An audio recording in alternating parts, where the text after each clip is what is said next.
ها دا غینا بعد او دا باخرنی ذکر کو او سلورم ده کدریم ده سلورم ده د بچو غختلو د پاره دعا. الله اکبر. مونږ سره ګوره دا کیسې نشي چې پلاني درګاه له ورشه لاړ شه هغه لږ وسټه او خاوره ځان پورې ومږه. ماته یو ملګري قصه کوله وایي زمونږ یو خپله ده او د هغې وی ماشوم شی و نو د هغه ماشوم یو کوناټی شین و یعنې پیدایشي داسې وی هغه مور یې وی چې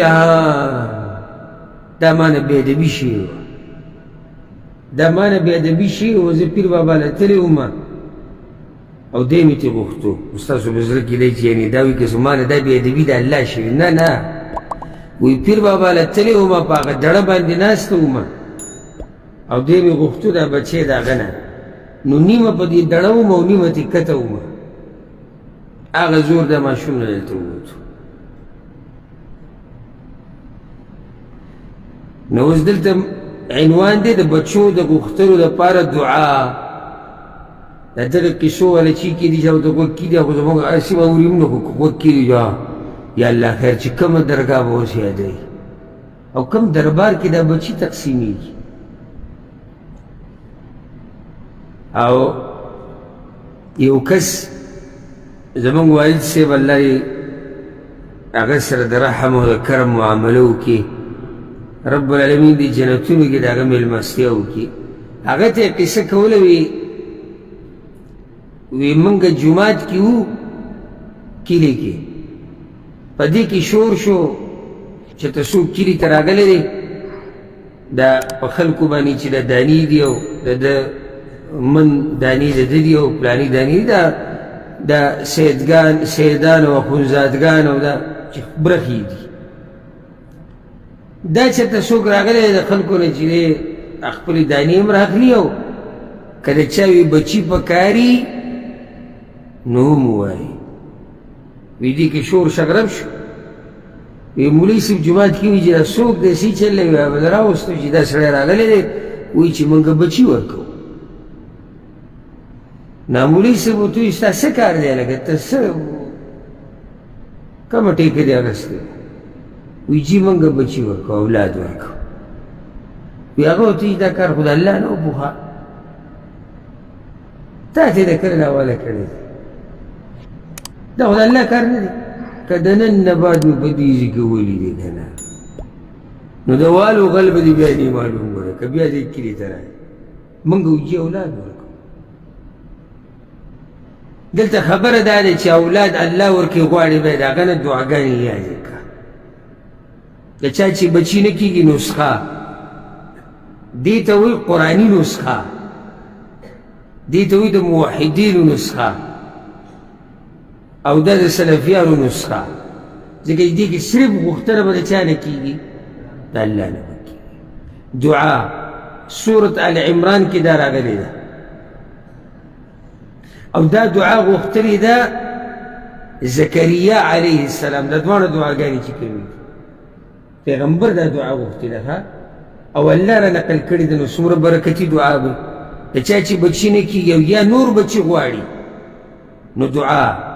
سورة آل عمران آیت نمبر 38 ربي هب لي من لدنك ذرية طيبة إنك سميع الدعاء. اے رب زمان وبخي ما ته د خپل طرف نه بچی پاک طیبه پاک نیک عمله صالح یقینا ته اورېدونکی د دعا یې.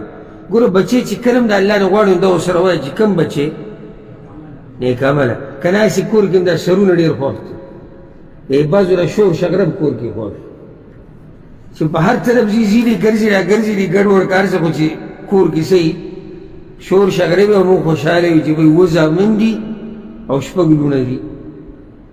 بچی نیک عمله غواړه چې دنیا کې دې بیم عزت او آخرت کې.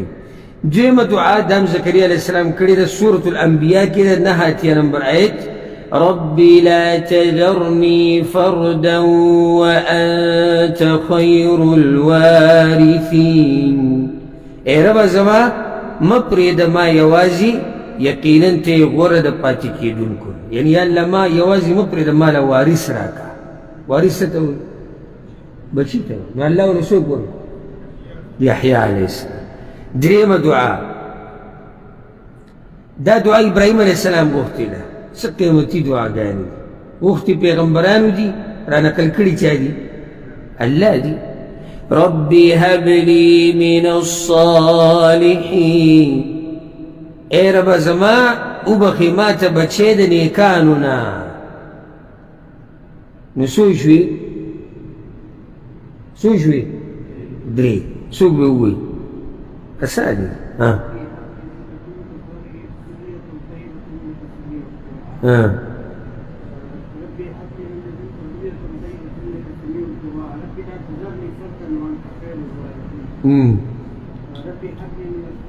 رب هب لي من الصالحين.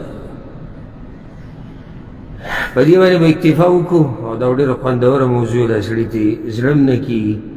انشاءالله روان بیان کې او درس کې به دا باقي دعاګانې قرآني چې کومې دا به ذکر کوو. الله دې موږ له طاقت راکړي چې د هغه نه دعاګانې وغواړو، او الله سبحانه وتعالی دې زمونږ هغه دعاګانې چې موږ غوښتلي دي او کومې چې به غواړو الله دې قبولې کړي. او الله سبحانه وتعالی دې موږ مخلوق ته چېرته نه محتاج یې.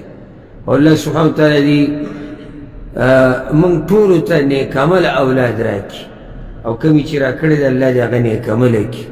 هذا والله أعلم، وصلى الله وسلم على نبينا محمد وعلى آله وصحبه أجمعين.